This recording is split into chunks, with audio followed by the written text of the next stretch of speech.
Thank you, Mr. Mallanna, to join us today on Let's Talk Business series by RealtyNXT. Glad to be here. And we are excited to have you here to talk about Provident Housing as well to know more about mid-segment housing in India. We'll do that. Yeah. Yes. So to begin with, I'm very curious to know, I'm sure our viewers would be interested to know how your journey started in real estate and how it led to you being the CEO in Provident Housing. It's a long journey. I've been in the business for now over 30 years. Basically a civil engineer. So I always say that I started my life from trenches. Because as a site engineer, you start your career, then you become a project engineer. I think I worked in the site only for 3 or 4 years, and I quickly realized that I have this penchant for working with people. And I said, well, now I'm working with the labor, so I should be working with a little bit higher people with higher intelligence. So then I started working for architects, working for project managers. So now you're getting closer to the business. In the meantime, I left the country, went to Canada, lived there for 9 years or so. Again, there also I was doing a similar thing, running project management companies.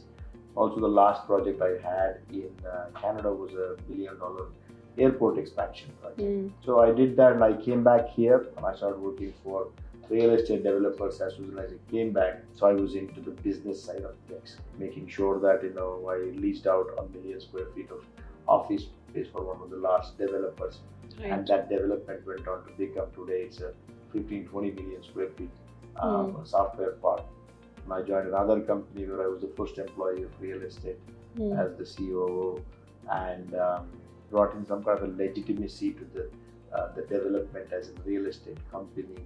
We did around whatever the from land acquisition and so on and so forth. I did that, and by then there was another a firm with international people involved. They found liking to me. And they said, hey Mallanna, you've got entrepreneurial skills, why don't you come and work with us? I said, okay, let's look at this. There again, it was a 17 apartment real estate company and we made it to a 4 million square feet. We raised around $100 million. So like it went on, and so it's my, also in the meantime in 2016, I went to Harvard Business School for a year and picked up more business. So it's always I've been in leadership position for now 15, 20 years in different capacities. So I like business. I'm a student of business for life. So it's just working very well. So that's how I became the CEO of Provident Housing. And that has been quite interesting journey from civil engineer to real estate. Yeah. So you were saying? So it's there are two different streams of people coming to come to the leadership positions in real estate company. One, they may probably usually come from the finance side of the things, right? It's people who are managing money and they become but from engineering, I don't know how many of them are there coming from the engineering side. I think it is end of the day, one is about how do you construct a business. The other one is how do you deliver the business. It's very important. End of the day, it has to reach the people. So I think that's where so it's been how many years in real estate now? All through my life, because when I was working for architects, I was doing real estate projects only. Right. And then when I was working as a site engineer, I worked in real estate projects. Then when I did project management, I did real estate projects. And then as when I became a business professional, it's again real estate. Barring around 2 years where I worked in technology in Canada, where I was managing large data centers, implementation of data centers. During those days, it was very new. So they needed somebody with project management capabilities. So I was otherwise all my life it's about real estate and infrastructure. So I need an honest opinion from you, because RERA has come now, regulations have come now, and you have been there from the mechanical times, from the back end to the architect side to the construction side, everything. So you must have known that real estate has been very unorganized and unstructured sector from the start, and now slowly we are seeing the change. From that time till now, if you have to compare, what drastically has been really changed in real estate? See, let's look at what is the purchase pattern here by people. Let us say that you have a phone in your hand If you want to buy that, you go to the place, you look at the phone, you touch that, you feel that. Here, people are buying here a product which they have not seen. It's a story that we tell people. We just show a model, we just show some videos, and we sell something of what's going to come after 3.5 years. And mind you, it is their largest investment. True. An investment of the money that they have, not only about the money that they have, the money that they're going to earn in future is also bet on the story that we are told. So naturally, people will be a bit gullible. Right? So there were times in our industry that advantage would have been taken by some of the developers, and I don't think that I need to hide this. You can see that quite a number of buildings were stalled, and people had paid money, and they were not delivered, and which means that how can anybody trust us? Right? The people don't trust us. What has changed in recent times is that with the RERA coming in, with the compliance and other things going up, with scrutiny going up, now you can see that only the ones who have delivered for many number of years, ones who are capable of delivering for the future years, are the ones who are actually thriving and becoming better. And yes, some new age developers are coming in with a new age thinking, with no baggage of the old times, and that's most welcome. And I think that is how it has changed. And RERA has been a great equalizer. Because the best will survive, not so good will not survive. It's a good market, it's a good industry, and of course, when you say disorganized, it's because it's got so many moving parts and so many variables in our industry, and I don't think that you can even compare with any other industry in this country or anywhere else, because we have governments, we have banks, and we have labor at the lowest level, and there are highly intellectual people involved in it, and it's really a combination of everything. And, I always say that this is not for boys and girls. This is for really grown-up people. Right. And honestly, I have noticed, especially in Indian real estate market, be mid-segment housing or affordable housing, it plays a very critical role, right? So in coming years, how do you see this mid-segment housing especially is going to evolve with the time?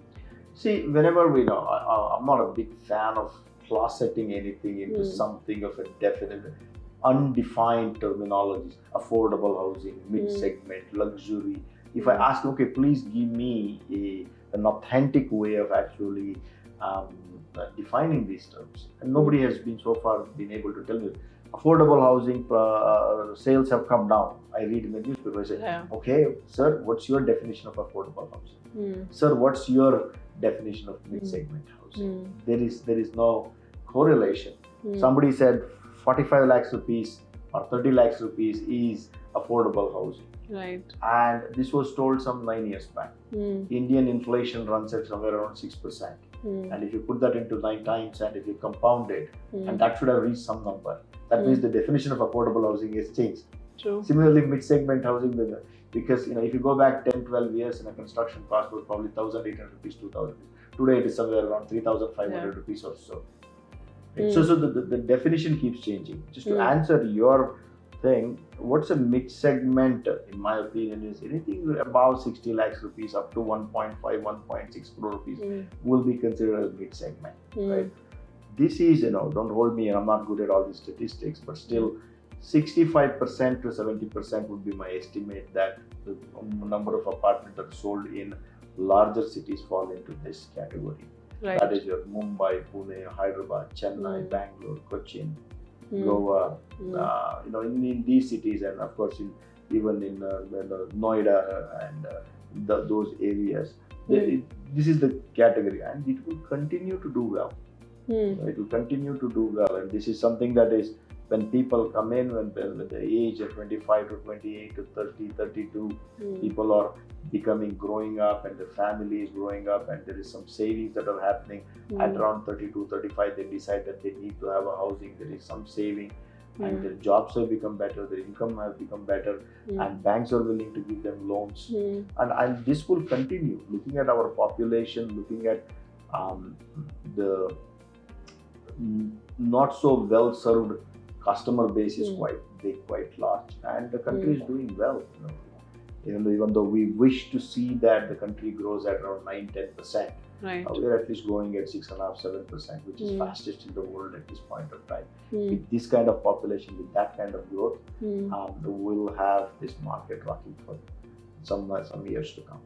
So there has been a recent debate. Nitin Kamath, the co-founder of Zerodha, has spoken about basis on AQI level, the developers should now rethink about the pricing of the houses they are selling. And there has been a mixed opinion or mixed debate happening on those lines.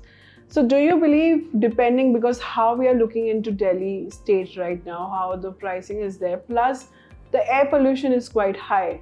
So do you believe that developers should keep such things in mind when they are doing a pricing of a certain project in certain cities? It's a loaded question because there are 2-3 things.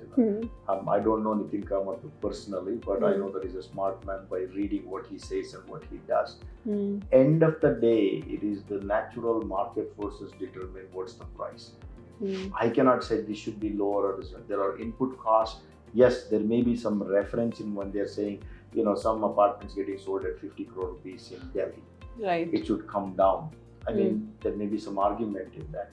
If I'm saying I'm selling an apartment for 1 crore rupee, if I really look at my input costs, if I really look at the risks that we take as developers, if I look at how the land costs are, if I look at the delays in approvals, and the burgeoning cost of input costs of construction cost, and what the profits that we make, we're all listed companies, and it is all there for everybody to see. Right? I don't think that if still we are making money commensurate to the risks that we take compared to other industries. Right. So it should come down when people say that what is that it is driving the price. It's the market forces. Right. So second thing which you talked about is pollution. Right. Pollution, it's always, it feels like, in this industry, that I always feel that anything that goes wrong in anywhere, you just take this, this real estate and, you start to shoot at everybody, shoot real estate. I can't understand this one. For example, that how is real estate industry connected to air pollution? Because of the construction, everything, right? Absolutely. Yeah. Construction creates this thing. So do we want to build houses? We don't want to build houses. Whether you build a building in Switzerland or in India, there will be dust. There will be development. There will be. So there are rules, regulations. We go through, any state will have a pollution control board, Karnataka pollution control board, Kerala pollution control board, Telangana pollution control board, and then we have Ministry of Environment, Forest and Ecology. There are rules and regulation at whatever I can work, whatever I cannot work, how much dust can be allowed. Yeah. There are rules and regulations around that we do it. See, you want development, you don't want development. It's a decision. Developers are building everywhere. No, developers are not building everywhere, for God's sake. Builders are developing where we are allowed to develop. True. Comprehensive development plan is done by some smart people in the governments and policy makers. They decide where I'm supposed to develop, what I'm supposed to develop. I am not deciding. Okay, then this whole thing about this pollution or the things that when we're talking about the industry, I've got 25 acres of land to develop. 25 acres is what is that 25 acres is a fraction or 0.000 something of the land that we have in Bangalore. What is my span of control? My span of control is only those 25 acres. I don't have anything more than that. Let us say that, the water that is actually unused water is going out of my property. Even if I want to retain it, train it to go somewhere and do so, I'm not allowed to. Yeah. I can only work within the boundary that I have. And I'm saying that our industry, our developers, must be allowed it for the number of constraints that we have. The number of constraints that we have, within that we still continue to operate, continue to provide housing and do the things is not easy. It's really difficult business. No, I agree. But when it comes to pricing, right, as you said, there is a demand, of course, then development happens. But there's a quite demand from the customers not to have such high pricing buildings, but it's being made. Meaning, in Mumbai real estate market, the affordable segment as such is quoted that between 90 to 1.52 CR is affordable because of the Mumbai market it is, right? But when it comes to pricing, don't you think somewhere developers are, and I'm not trying to be a devil advocate here, but I'm trying to put the voice of people also across by asking, don't you think developers are misusing the pricing? When I say misusing, it's saying that if there's a demand in a particular city of certain 80 to 90 lakhs, but they're building in 2 CR by pricing it because they say the land is expensive, we have to give certain money to the whatever the way it has been acquired, the land. So where do you see what's lacking when it comes to pricing? Again, I go back to the same thing. We are some 12 to 15 large real estate listed developers. You look at our balance sheet, look at our return on equity that we have employed, return on money that we employ, return on our revenues that what we are generating. It is like any other industry. If it is a 1.2 crore rupees in Mumbai, means the land prices are like that.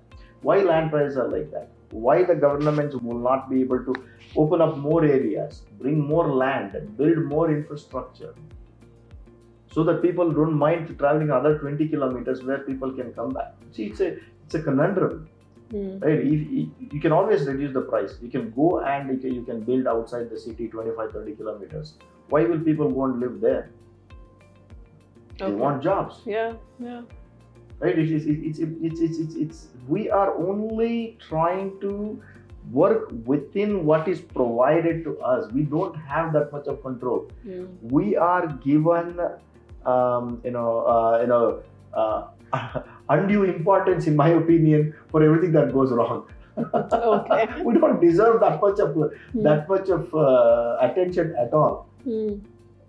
It is what somewhere else going wrong is actually a developer's mistake. That's the price going up is developers. No, that's not the way it works. You look at steel costs, look at cement, look at paint, look at aluminum. Right. So the complete construction cost, yeah, everything leads to. If it is so profitable, if it is so risk-free, it was everything. Every other business should have become real estate developers. So give me an insight on Bangalore real estate market, because in Bombay, what I'm looking at the new fashion or new trend is developers marketing with one building 100 amenities. And current debate is going on that swimming pool they just give. It's not being used. It's always there. It's just empty. But there are so many amenities like that, which has been provided by a developer, that the price, of course, increases. They're saying we're giving you 100 amenities with this one tower. So do you think that justifies the amenity definition? Like any other market, like any other product in the world, we develop what people want. 100 amenities you think the customer wants? If people deserve, people want it, and people are willing to pay for that one, then we provide that. Right next to that, there will be a development without any amenities. People make choices, right? Yeah. Like, it is not a scenario where they have no other option. We have captured everything. We are in some kind of a monopoly or a duopoly where everything is controlled by us. People don't have any other option to come and buy with us. True. No. Some people need amenities. They come where amenities are required, where people are that they're willing to pay for that. If they're not willing to pay for that, there are other things which are there available. True. In the same location, there are some developments in the same location which are sold for 3 crore rupees, and there is in that same location, there may be something available for 60 lakhs rupees also. 3 crore rupees, 60 lakhs, same location. Yeah. Obviously, there must be some difference, right? So we cater to the market like any other business, what customer is willing to pay for. Okay. So post-COVID, what difference have you seen in customer preference? And how is your brand adapting to those demands? Yeah, so sometimes we get caught short. So I think customers are now looking at a little bit larger units, and particularly from 2 bedroom to 3 bedroom. And it so happens that in our industry, that from the day you conceptualize a project to bringing the project to the market, it almost takes 1 year to 1 year 3 months. Particularly larger developments such as what we do. By then, sometimes trends will change. There are projects where we have built too many 2 bedroom apartments, because at that point of time that was the one which was in demand. Now people are looking at 3 bedroom apartments, and so a little bit larger, a little bit more towards working from home environment, and then even our amenities, where clubhouse, you said 50 amenities. Now had you ever heard that there are classrooms in our clubhouse now? That means private tuitions. Okay.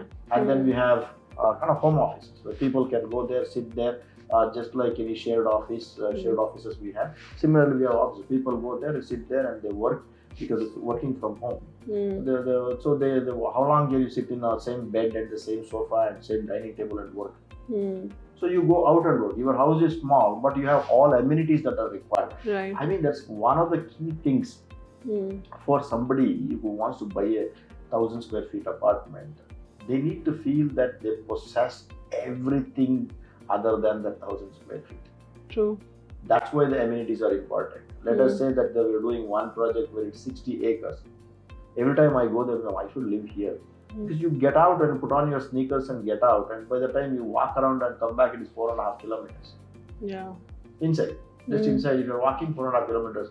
Tell me, in our people who made a lot of money, who build bungalows, if they get out, where do they get out? Get out on the street?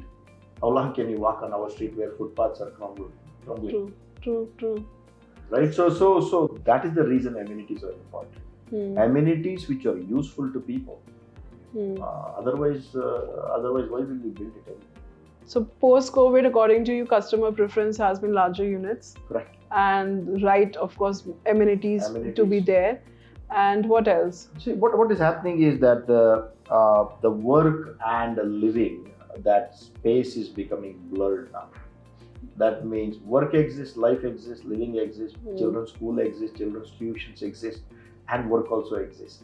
People are able to manage. So the living style, the fashion, the thing is not that everybody is getting up at 8 o'clock and working. True. So that accommodation is what has changed, and people are looking for more such places. So there were reports in past where it was said that there's a high demand of now ultra premium projects, right?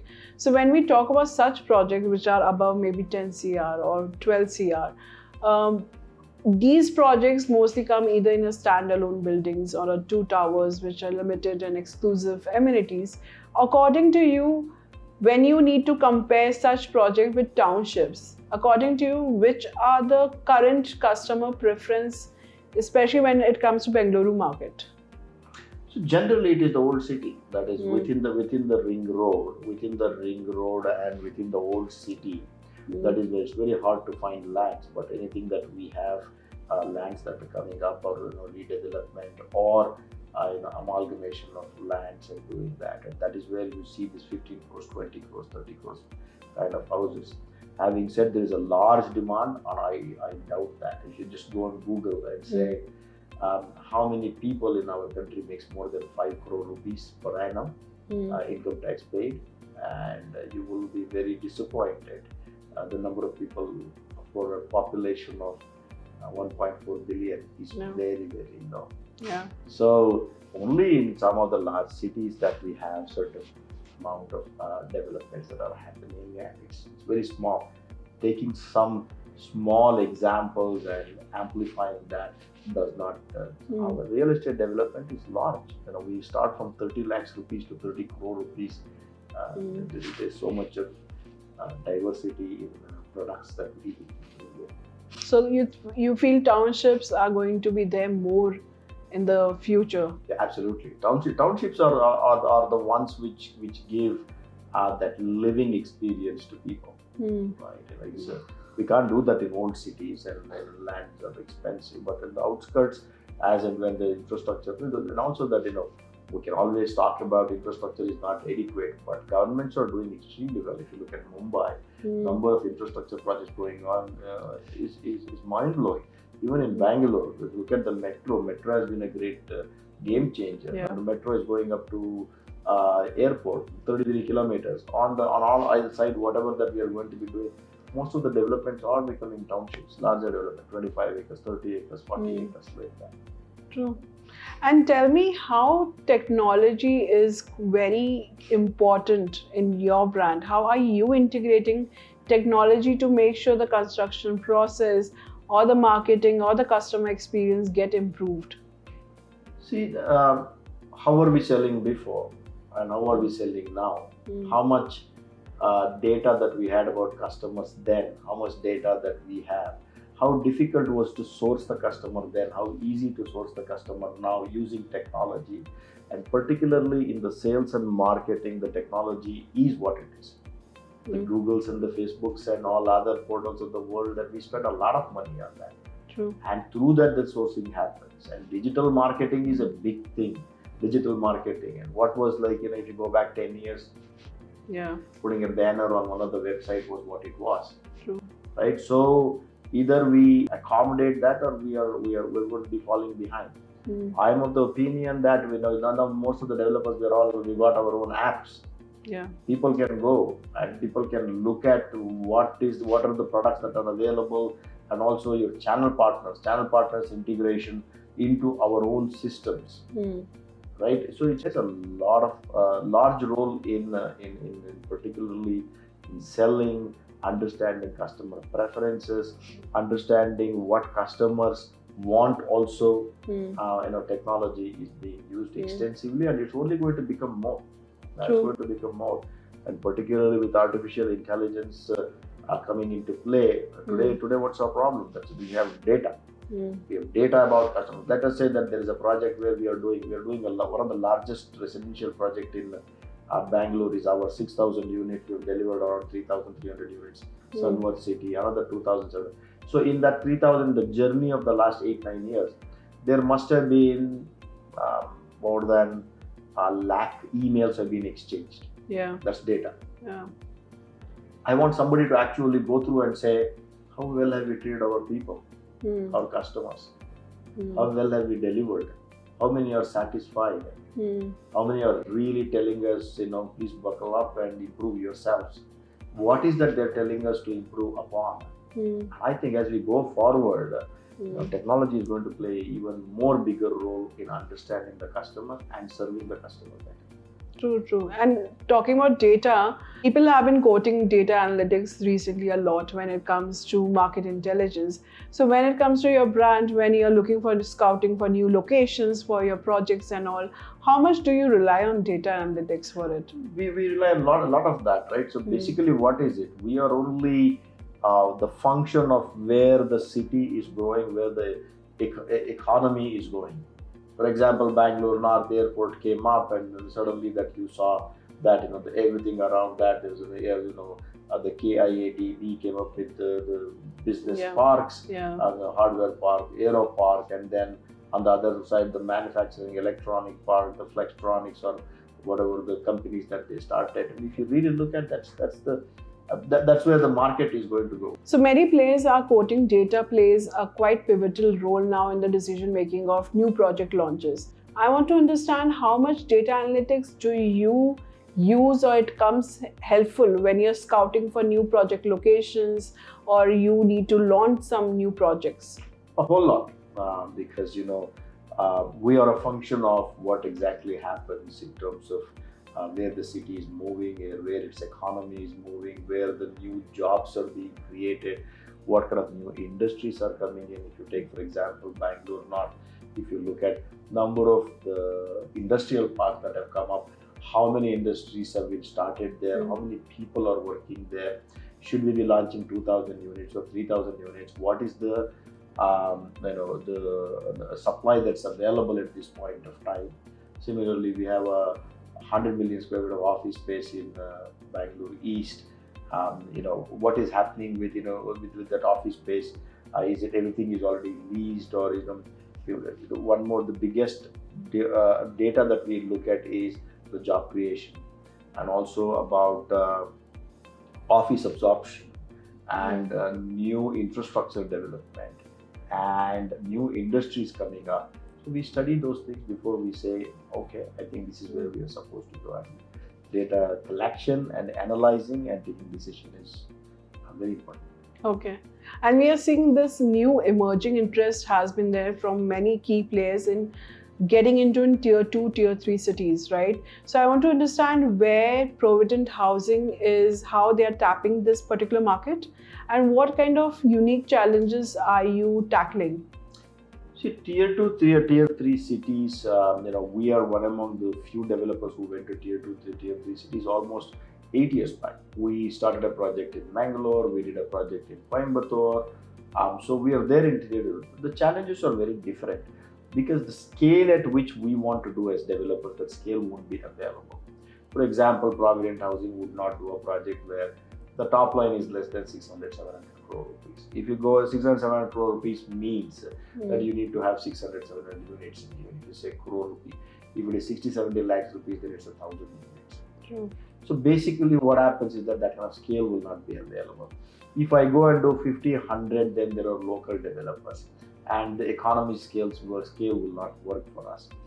The larger the organization, larger the costs, and larger the development ideas and the vision should be.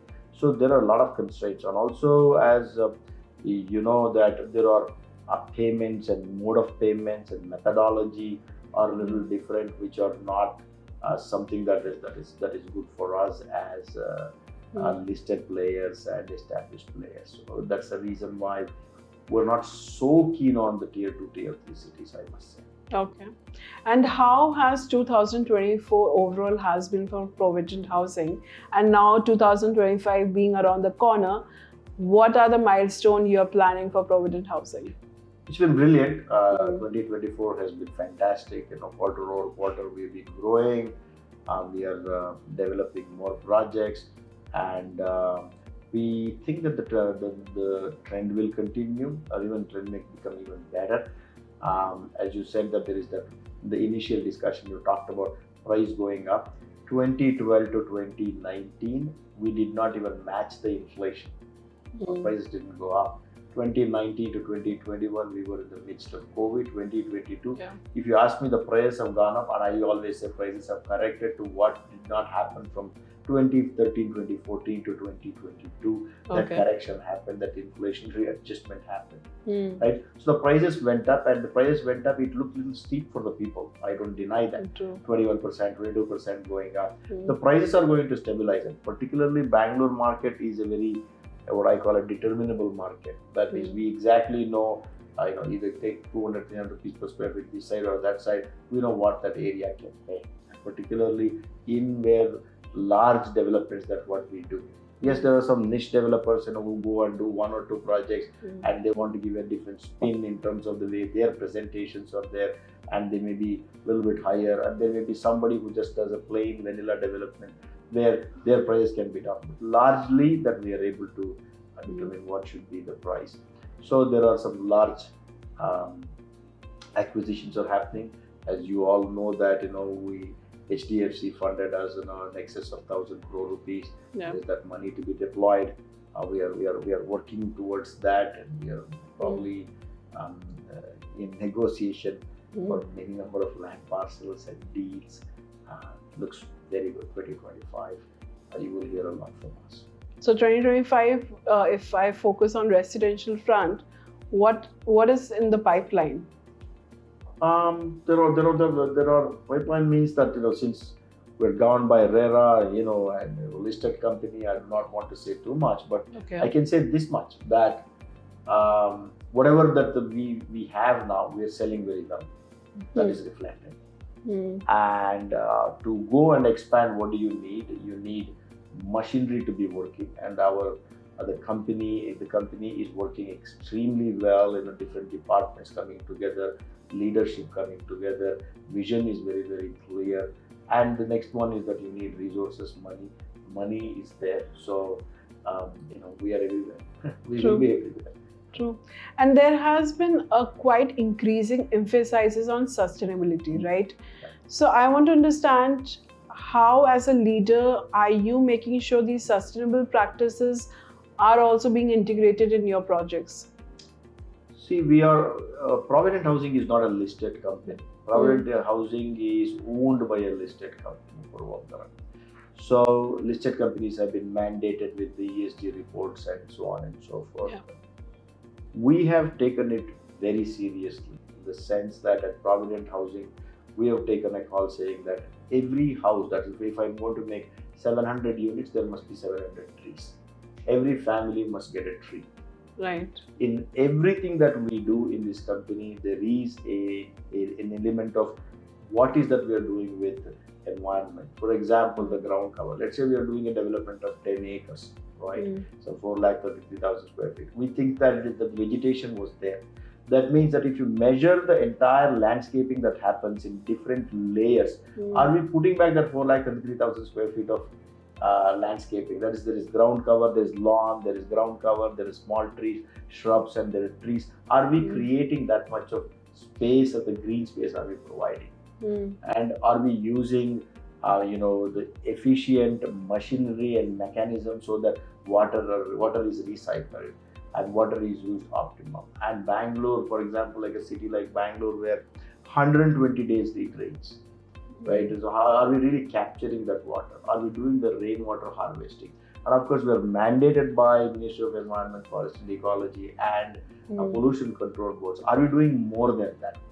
More importantly, even though we are not mandated, this is our third year that we prepare our ESG report as to exactly capturing all the metrics about what is the difference that we have done to the environment, or how much that we have brought down our footprint of usage of a lot of things, our dust control, noise control or sound control, and using of reused material.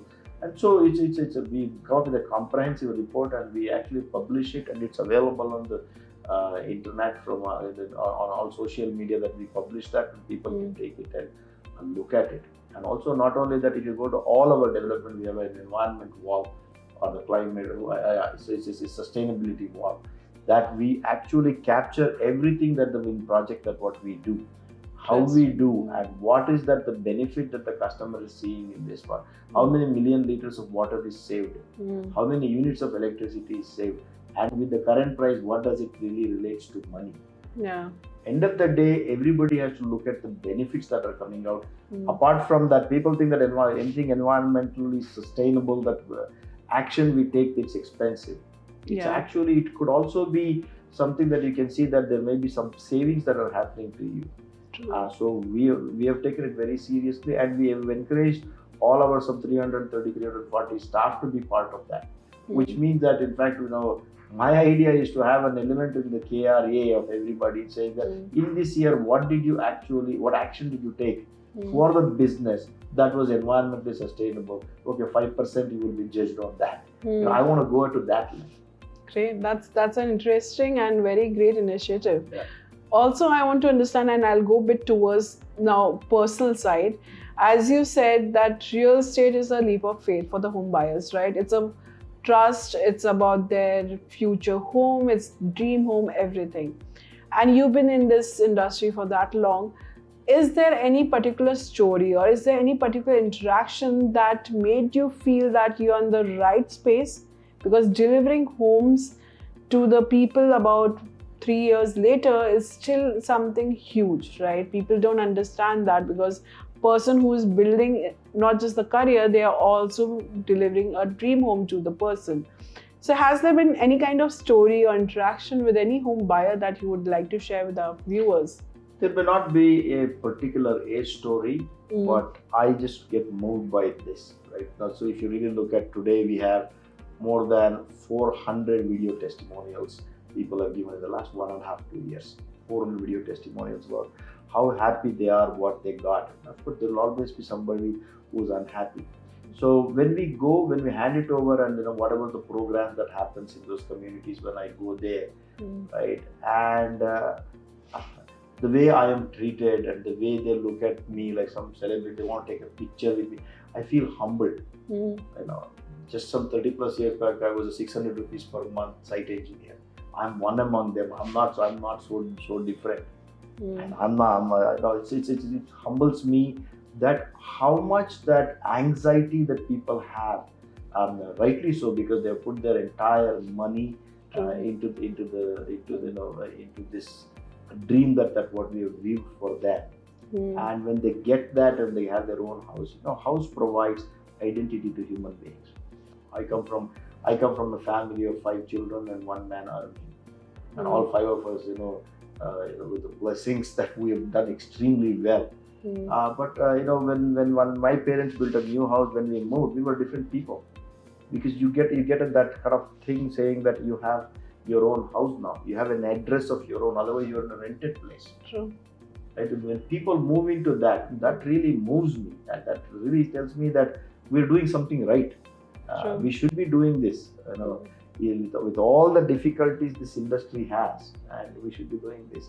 And I don't have a story, but collectively that's what happens. I'm sure. And also as a leader, because I see you so passionate, be about the sustainable part or be about delivering homes. With this kind of intense competition where you mentioned there have been new players also coming in, as a leader, how are you making sure Provident Housing as a brand stands apart and stay ahead of the curve among these players? See, end of the day, that, you know, everybody is doing a great job, you know, but you know, everybody has a you know, their own advantage, competitive advantage, which are built over many number of years. Real estate development is not a company to build it today. You start a company and tomorrow there is something happening, and you know, like what happens in technology, it's hard work. People our Puravankara group is 49 years old and Provident is 16 years old.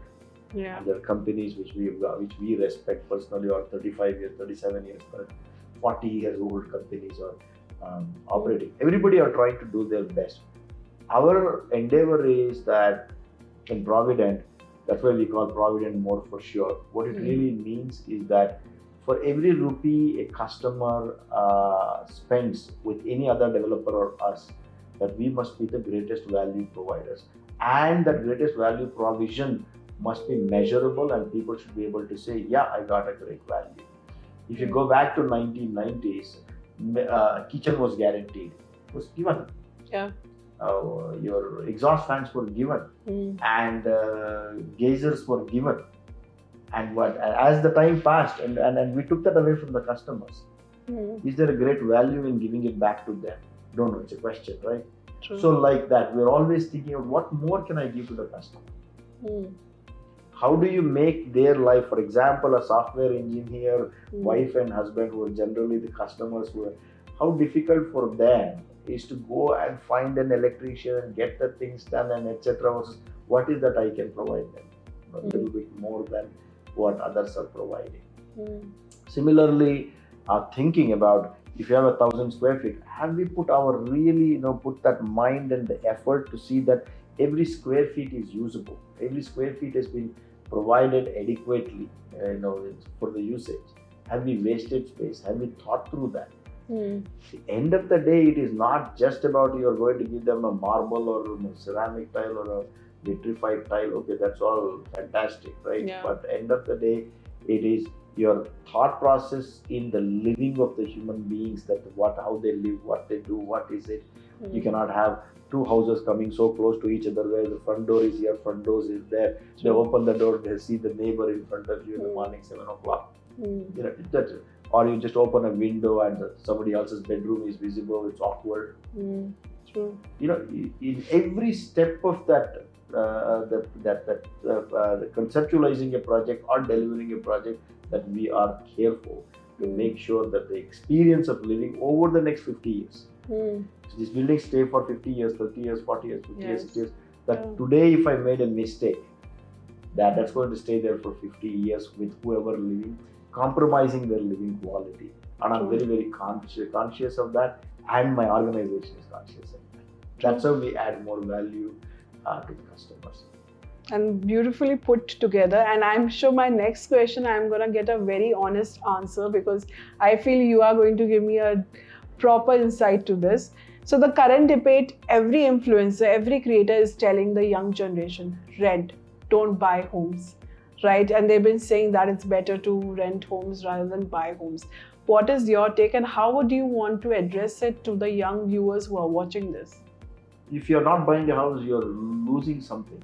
It's not only, it is not about optimizing your money to the last extent, thinking that you put the money in the stock market and you're going to be, it's going to go up, and there will always be some examples of saying, if you put money in the stock, this is what it is. That I can give you 100 stocks where if you put that money there and it has gone down. If I gave you a portfolio 15 years back, which were at that point of time was the greatest, and if I out of 50, if I'd selected 15, I could have as well as gone wrong on all 50. It's a thinking. Right. Whereas a house, you show me any housing or anything that people have paid and bought it. Not only has it given them the emotional stability, the identity, fulfillment, and prices going up, and you're saving, not paying the rent. I think that in whatever way I look at it, I don't know from where this whole idea comes from, that renting the house is the best thing and buying is not correct. It is just picking one part of the math and telling the story. True, I agree. The life, you look at the life in wholesome, in my opinion, people should buy, and I would suggest that people should buy the house at a very young age. True. I would even go to an extent of saying that if you are a student, then you buy 1-bedroom apartment and stay there, and after that you rent it and you be there. Because how do you buy a home? Where do you bring the money from? You put some money and take a loan. Take a loan means from the banks, right? What is the cheapest form of money that's available? It's the home loan. But if you have not taken advantage of that home loan and taken a house, and that means you don't know how to utilize the money that's available outside of you. You don't take a loan to go and invest in stock market. True. You only have so much savings. So your savings and the bank, that is whatever the interest rate that is there, interest rate is roughly around 2% above the inflation rate. Why shouldn't anybody buy a home? I still can't understand when people say that, you shouldn't buy a home beyond what your limits are, right? Then there's a problem. Yeah, agree. True. Today, the rentals are at 4% yield, which is low. In any other Western world, if you go, let us say that your EMI and or your home loan interest and your rent what you pay are very, very close to each other. Very close. In India, we have a big gap, 4% to 8%. There is a gap is there, but still that gap is okay, because looking at the way that we are inflating and looking at the way the prices are going up for the asset, right? It's a good thing. I continue to buy real estate even today. True. Nice. So, lastly, I want to ask you, before I start with our rapid fire, which is quite famous in Let's Talk Business. So I want to ask you, looking back at your career right now, if you have to tell me the most important lesson you have learned leading real estate company, what would that be? Never be stressed out. And just be, if you're not somebody who was happy with the number of variables that you're juggling on a daily basis, that is 5 balls up in the air and you have only got 2 hands and nothing has to fall down. And if you like that environment, and this is the best industry to be in, and it's a great industry to work for. And if you like challenges, this is the industry. And before I start the rapid fire, the one last thing I want to know, especially from you, is you're so passionate about real estate, the way we have spoken about. I want to know, as a leader, what kind of legacy you want to leave any other company, whichever you be associated with, be from the team perspective, be from the brand perspective. How do you want to be known when it comes to the real estate company you lead? I don't want to talk about legacy, and I'm not such a big guy or anything like that. I've done my work honestly, but one thing is for sure, wherever I worked and wherever I left, what I hear from the places, there was a big hollow for some time till now. It was just because of the passion and because of the honesty with which you work. The honesty comes from taking ownership. True. Ownership of anything. What I tell, since you say that, what is the advice? The advice is काम क्यों बढ़ाने का? If that is what it is, then you will never become a leader. You have to take. Nobody will hand over something to you. True. You have to take and do. Something is broken, you got to fix it. Then only you will go forward. As a true leader. That's as a true leader. Yeah, right? It is not that if you are if there is a meeting room, you're attending with 7, 8, 10 people on a weekly basis or so. The weeks that you are not there, and the meeting room should feel that a contributor is not there. How do you contribute? Because you're prepared, you are investing yourself into the cause. So luckily that wherever I worked, and I've created a lot of wealth in those places and that. So I've done well in my opinion. Great. You have to quickly respond to what I ask, right? So the first question is, if you could describe Provident Housing in one word, what would it be? Trust. One real estate trend you think is overhyped? Don't buy real estate. Okay, and what's the best advice and the worst advice that you would have received when you started your journey in real estate? No, that is not, it is not, I don't know if I can use the word, it is not sexy. It is not something that, people would like to do, it's for ruffians. So that was what was the image when I started some years back. Yeah. And best advice? Best advice is, it suits you, Mallanna. Nice. The most challenging project you have worked on at Provident Housing? The most challenging was the first project when I joined here, because Provident was considered to be kind of affordable housing, and I said that affordability does not mean cheap housing. I had to establish that from the get-go when we built that, whatever the Ecopolitan project, that's what we are doing there. It is not some tremendous architecture or anything like that, but it is probably, it defined what Provident is going to be as we go forward. That's to provide the greatest value to people. Not the cheap housing, not that affordable EWS, LIG, that combination, that confusion that people had about the brand, that I had to take it away. And that's why I think that was a little bit of a challenging project. Okay. And what is the biggest misconception about Indian real estate? That is, everybody cheats you. Right. It's not true. A leadership mantra you swear by? It's not about you, but it's everything about you. Good. A skill every CEO should have? To be nice to people. And firm. And? Firm. Yes. If you could implement one policy to change in real estate sector overnight, what would it be? Approvals. I think streamlining approvals and reducing number of surprises that we get on the way. Are too many.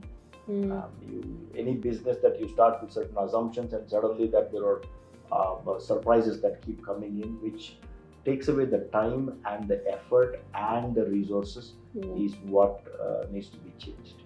Okay. What's your dream city to develop a project in? There are many cities. If you have to name one. London. Nice. Which city do you think will be India's next real estate hotspot? It will remain for next 20 years, it will be Bangalore. Okay. So if not real estate, and you can't say mechanical engineering or anything like that, what career path would you have chosen? I would be a professor. Of what subject? Any subject that I would have Nice. probably anything to do with sociology, anything to do with human development. I'd be a professor. Nice. So if you could meet one real estate icon, dead or alive, who would it be and why? I really didn't think that there is, maybe Rockefeller. And why? Because he foresaw what could be a big city should be. and what it should be. So I think that vision, that how he developed, and if I got an access to him, Right. whoever the person that Rockefeller. So I wanted to ask him, how did you really come up with this? Nice. Innovation or tradition, what defines you more as a leader? Sorry, innovation or? Tradition. Oh, innovation, of course. And luxury, and I know you won't like the labeling, but luxury or affordability, what's harder to sell? Affordability is hard to sell because you have to sell a lot. So if you had to describe your job to a 5-year-old in one sentence, how are you going to describe it?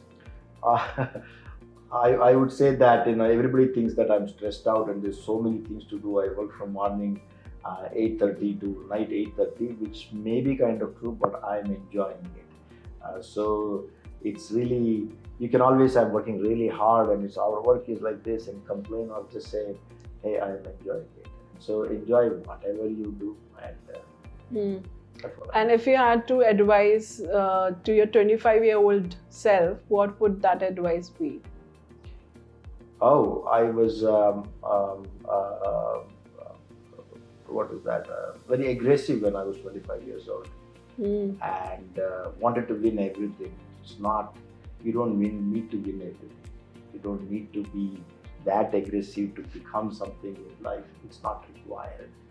And also, that's only you have to work harder, and without much of the expectation in terms of entitlement. Right. There are no entitlements in the world. Just because you are the best employee, that does not mean that you get the best employer. Just because you are the best parent, that does not mean that you get the best children. Just because you're just the best child, it does not mean that you get the best parent. Just because you're the best friend, it does not mean that you will get the best friends. It's up to you to be what you want to be, in the best in everything that you do, and there are no entitlements. The moment you want the entitlement, then the smile on the face vanishes. Very beautifully put. And before we wrap up, I want you to give our viewers who are aspiring home buyers and the real estate young professionals who wants to lead in real estate, what is the key takeaway they should take from this podcast? What you should take away from this podcast is that making houses as old as human civilization itself. It is a wonderful industry to be in, and there is so much money that actually rolls around in this industry, and people think that it is, it's much more, real estate industry is something that you cannot understand. It is not so. Whether for intellectuals or people who want to work with people, this is a great industry. And for home buyers, I would say that this would be the best investment that you can do for your life. It's not just, again, a mathematical question. It is about, it will define who you are, and also it will give you that stability in life, saying that I live in my own house, so don't miss it. Thank you so much for coming in today, sharing about Provident Housing Plan as well. It's great to know you as a leader, and I'm sure the viewers will follow and know more about Provident Housing. Thank you very much. Thank you for coming down and having this chat with me. Thank you.